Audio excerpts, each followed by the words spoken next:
사실 14년 전에는 지금보다 무려 20kg가 더 나갔습니다. 다이어트를 할 때는 흔히 운동을 해라, 술을 먹지 말라 이런 말을 많이 하잖아요. 근데 너무 추상적이에요. 제가 실제로 먹으면서 큰 도움을 받은 3가지 음식을 바로 소개해 드릴게요. 첫 번째는 계란보다 더 다이어트에 특화되어 있는 좋은 음식입니다. 500원에서 700원대로 굉장히 저렴해요. 두 번째로 추천드리는 음식은 이건 씹을수록 살 빠지는 고단백 간식이라고 설명을 드려요. 딱 한 달만 따라해보세요. 저처럼 20kg 빼는 거 이거 일도 아닙니다. 딱 한 달만 꼭 따라해보세요. 안녕하세요. 통증학과 전문의 이호우입니다. 저는 14년 전에 20kg를 감량하고 현재까지 요요 없이 유지 중인 산 증인이고요. 현재 6년째 틱톡, 유튜브에서 통증 전문의 닥터호우라는 채널을 운영하고 있고 다이어트, 저속노화, 통증 질환에 대해서 꾸준히 업로드를 하고 있습니다.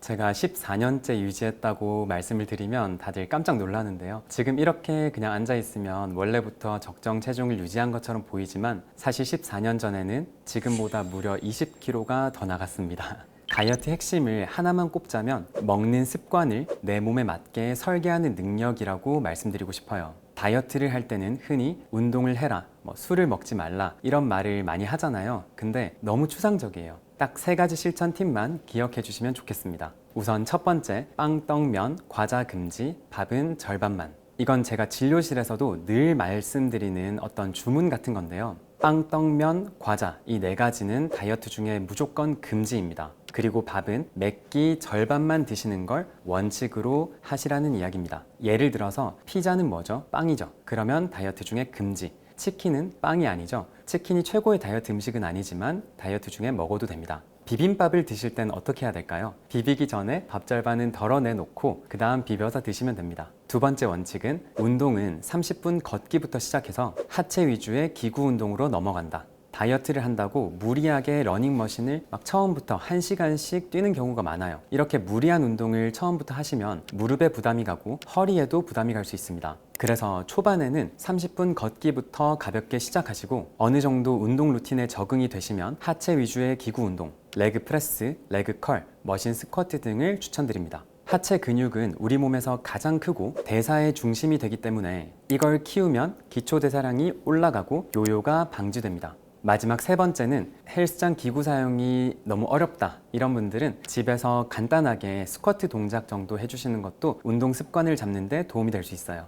마지막 3번째 원칙은 단백질과 채소는 충분히 먹어라는 겁니다. 단백질은 포만감을 주고 근육을 지켜주는 핵심 영양소고 채소는 장 건강을 유지해주고 다이어트 중에 쉽게 생기는 변비를 예방해줘요. 채소에 있는 풍부한 식이섬유 덕분에 허기가 줄어드는 것도 부가적인 효과고요. 특히 중년 이후에는 프리바이오틱스 효과를 위해서 채소를 충분히 챙겨야 합니다. 구체적인 양을 정해드리자면 저는 개인적으로 고기를 드실 때는 항상 상추 10장은 최소한 드셔주시라고 말씀드립니다. 단백질은 먹고 밥은 절반으로 줄이고 채소는 넉넉히 식사할 때는 이게 가장 중요하다고 생각합니다.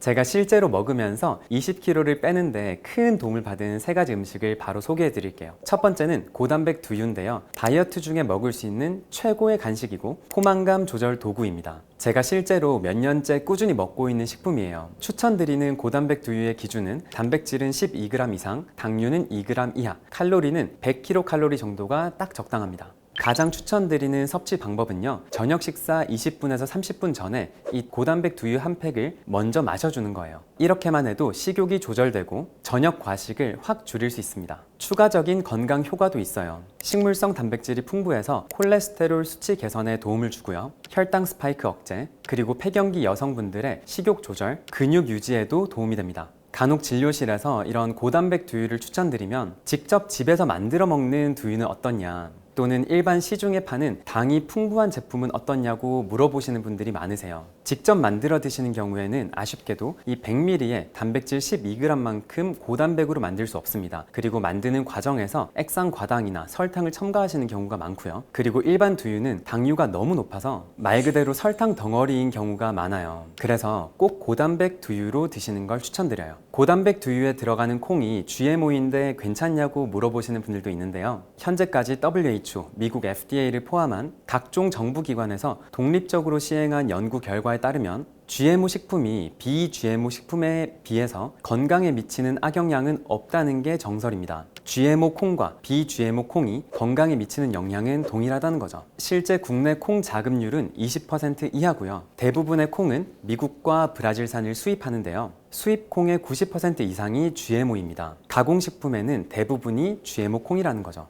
하지만 어떻다고요? GMO 콩이라고 해서 건강에 미치는 안 좋은 영향은 없다는 거. 오히려 GMO 덕분에 이 콩의 생산성이 좋아지고 가격은 다운돼서 양질의 단백질을 좀 저렴하게 먹을 수 있다는 점도 저는 좋게 생각하고 있습니다. 고단백 두유의 가격이 인터넷 구매 기준으로 한 팩에 500원에서 700원대로 굉장히 저렴해요. 그래서 너무 선입견을 갖지 마시고 드셔보시길 추천드립니다. 두 번째로 추천드리는 음식은 반건조 오징어인데요. 이건 씹을수록 살 빠지는 고단백 간식이라고 설명을 드려요. 많은 분들이 오징어 하면 술안주를 먼저 떠올리시잖아요. 이 실제로는 계란보다 더 다이어트에 특화되어 있는 좋은 음식입니다. 특히 반건조 오징어는 정말 추천드리고 싶어요. 100g당 단백질이 20g 이상이고요. 이게 계란 3개에서 4개 이상이죠. 당류는 2g 정도로 거의 제로당 수준입니다. 칼로리는 100g 기준으로 고단백 두유와 동일하게 100kcal 수준이에요. 다이어트 음식에서 가장 중요한 게 뭐죠? 당이 적고 포만감이 높고 칼로리는 또 낮은 음식이죠. 이 세 가지를 모두 갖춘 음식이 바로 반건조 오징어예요. 게다가 오래 씹어야 하잖아요. 이 씹는 시간 덕분에 식사 속도도 자연스럽게 느려지고 포만감은 훨씬 더 오래 갑니다. 다시 말해서 뇌가 배부르다고 느낄 시간을 벌어다주는 좋은 간식인 거죠. 추가적인 건강 효과도 있습니다. 오징어에는 타우린이라는 아미노산이 풍부한데 간 기능 개선, 피로 회복에 탁월하고 이 실제로 피곤한 날 오징어 하나 구워 먹으면 힘이 나는 기분을 받는 게 이게 그저 기분 탓이 아니에요. 저는 주로 냉동 보관해둔 반건조 오징어를 에어프라이어에 돌려서 먹는데요. 이 구우면 냄새가 심하니까요. 여기에 간을 맞추기 위해서 소금을 살짝 뿌려서 먹거나 저당 마요네즈를 살짝 찍어서 먹고 있습니다. 여기서 주의할 점이 하나 있어요. 완전 건조된 오징어는 당 함량이 올라가고 칼로리도 더 높아지고 이게 너무 질겨서 턱이 안 좋으신 분들은 먹기가 힘들거든요. 그래서 반건조 오징어를 추천드리는 거예요. 배고파서 뭔가 막 먹고 싶을 때 이 반건조 오징어 간식으로 마무리를 하면 다이어트식을 드시는 느낌도 안 들고 뭔가 건강하게 마무리했다는 느낌을 받으실 수 있을 거예요. 세 번째 추천 음식은 렌틸 콩입니다. 혈당 지수가 낮고 포만감은 오래가는 콩 중에는 대장이 아닐까 생각하는데요. 사실 콩은 먹고 나면 속이 더부룩하고 배가 불편하다고 느끼시는 분들이 많으세요. 그런 분들께도 이 렌틸 콩은 자신 있게 추천드릴 수 있습니다. 왜냐하면 렌틸 콩은 불용성 올리고당 함량이 낮아서 장에서 가스가 덜 생성되고 복부 불편감이 적기 때문이에요. 영양학적으로도 어마어마한 장점이 있습니다. 식이섬유는 고구마의 10배, 바나나의 12배, 단백질은 100g당 25g으로 웬만한 닭가슴살의 단백질 함량과 동일하죠. 혈당 지수도 굉장히 낮아서 천천히 혈당이 오르게 됩니다. 그래서 포만감이 오래가고 폭식을 예방하는 데 굉장히 효과적이죠. 단점은 칼로리가 비교적 높다는 건데요. 혹시 밥을 지어 드실 때 렌틸콩을 섞어 드실 분들은 현미와 렌틸콩을 반반 조합해서 밥을 짓는 걸 추천드립니다. 삶아서 냉장 보관해 두시는 경우에는 요거트 드실 때 또는 샐러드 드실 때 한 줌 섞어서 드셔주시면 좋고요. 저 같은 경우에는 진료 중에 너무 허기질 때 그럴 때 한 줌씩 먹는 제가 정말 좋아하는 이 다이어트 꿀템입니다.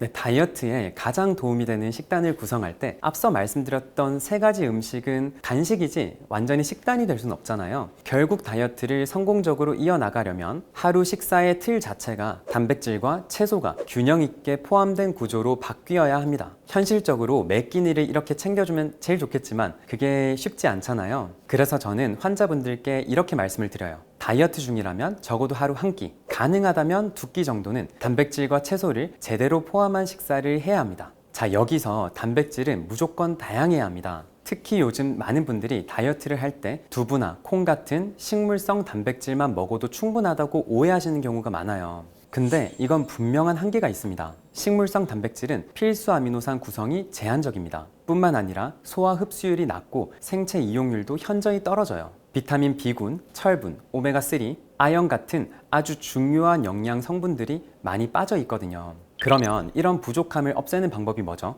다양한 육류를 먹는 겁니다. 돼지고기, 소고기, 닭고기, 연어, 고등어 이렇게 다양한 동물성 단백질을 섭취해줘야 합니다. 특히 통증학과 전문의로 꼭 말씀드리고 싶은 건 뼈 건강과 근육 회복을 위해서는 동물성 단백질이 필수라는 점이에요. 왜냐하면 대부분의 중년 환자분들께서는 골감소증 또는 근감소증 위험군에 해당하고 가만히 있어도 근육이 빠지고 뼈 건강이 나빠지고 있는 상황이에요. 그래서 식물성 단백질만 섭취해서는 이 회복의 속도가 충분하지 않습니다. 정리하자면 다이어트 기간 중에는 점심 또는 저녁 중 최소 한 끼 정도는 단백질과 채소가 풍부하게 포함된 제대로 된 식사를 하셔야 된다. 단백질은 적어도 하루 기준 몸무게 1kg당 1.2g을 섭취해서 간단하게 말하면 60kg 기준 하루 72g의 단백질을 드셔야 하는 겁니다. 대략적으로 고기 양으로 따지면 하루 300g 정도예요. 이때 절대 빼먹으면 안 되는 게 채소입니다. 일주일을 기준으로 돼지고기, 소고기, 닭고기, 고등어, 연어를 포함한 다양한 육류를 포함한 식단을 다채롭게 짜주시고요. 채소 양의 기준은 상추 10장을 꼭 기억해 주시면 좋을 것 같아요. 돼지고기, 소고기를 먹는다면 상추 쌈을 10장, 생선 또는 닭고기를 먹는다면 상추 10장에 맞먹는 양의 샐러드를 드시는 거죠. 이 정도 양의 충분한 채소를 드시면 드셔주시는 채소가 장에서 프리바이오틱스로 작용하면서 장내 유익균의 증식을 촉진합니다. 이 덕분에 변비를 예방해주고 장 건강을 다이어트 기간 동안에 아주 건강하게 유지할 수 있어요. 또 채소 10장 정도 먹으면 식이섬유 덕분에 생기는 포만감도 빼놓을 수가 없죠. 다이어트에서 가장 중요한 건 근육과 뼈 건강은 지키면서 살을 빼는 겁니다. 거기서 가장 중요한 핵심인 단백질과 채소를 절대 잊지 마세요. 네, 냉장밥이 이 다이어트에 효과가 있는지 궁금하신 분들이 많으시죠. 실제로 냉장밥은 저항성 전분의 비율이 높아지면서 다이어트에 좀 더 효과가 있는 게 맞습니다. 밥을 지은 직후에는 대부분의 전분이 소화가 되기 쉬운 전분으로 존재하는데요. 밥을 식힌 후에 냉장 보관을 12시간 정도 해준 밥은 저항성 전분이 생성되면서 이 저항성 전분은 우리 몸에 들어왔을 때 소장에서 분해되지 않고 대장까지 가서 식이섬유처럼 작용하면서 혈당 상승을 늦춰주고 포만감이 오래 지속된다는 장점이 있습니다. 바로 이러한 점 덕분에 냉장밥이 다이어트에 가장 좋다고 이야기를 드리고요. 저녁에 밥을 지어서 밥을 식힌 다음에 냉장 보관을 12시간 이상 하면 좋기 때문에 다음날 점심 또는 저녁에 냉장 보관했던 밥을 간단하게 전자레인지에 돌려서 먹는 방법을 추천드립니다. 그래서 구체적으로 방법을 말씀드리면요. 저녁에 밥을 지어가지고 실온에서 식힌 다음에 이 냉장 보관을 하세요. 그리고 12시간 정도 냉장 보관되었을 때 효과가 가장 좋기 때문에 그 냉장 보관한 밥을 다음날 점심 또는 저녁에 드셔주시면 가장 좋겠습니다.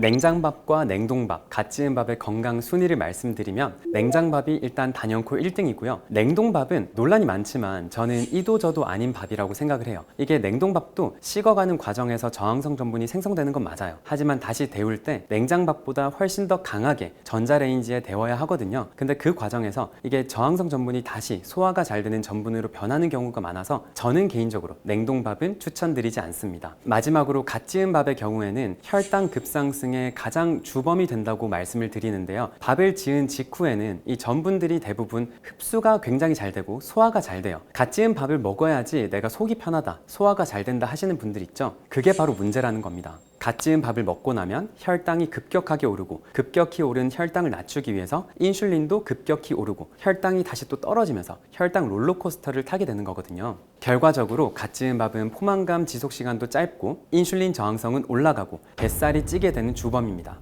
하지만 여기서 꼭 기억하셔야 되는 게 있어요. 냉장밥이 좋다고 말씀을 드렸지만 이게 냉장밥이라고 해서 밥을 많이 드셔도 되는 게 아닙니다. 제가 처음에 말씀드린 주문 기억나시죠? 빵떡면, 과자는 금지, 밥은 절반만. 냉장밥도 결국 밥이기 때문에 절반 양만 드시는 걸 추천드립니다.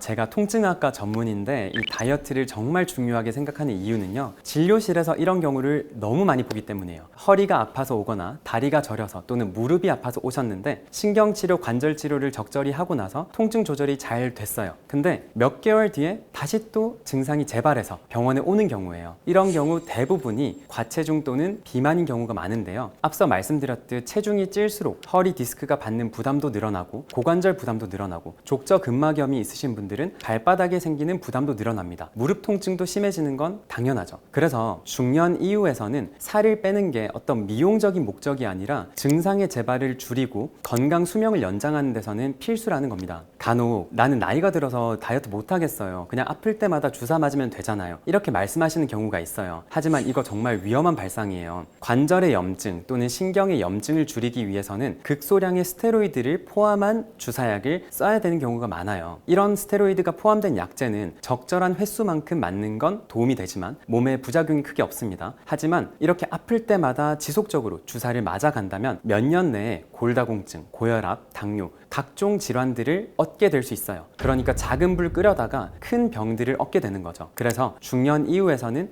다이어트는 필수고요. 최근에는 위고비와 같은 다이어트 신약들이 나와 있기 때문에 의지력으로 힘드신 분들은 이런 도움을 받아보시는 것도 추천드립니다. 오늘 말씀드린 내용 딱 한 달만 따라해 보세요. 그러면 저처럼 20kg 빼는 거 이거 일도 아닙니다. 딱 한 달만 꼭 따라해 보세요.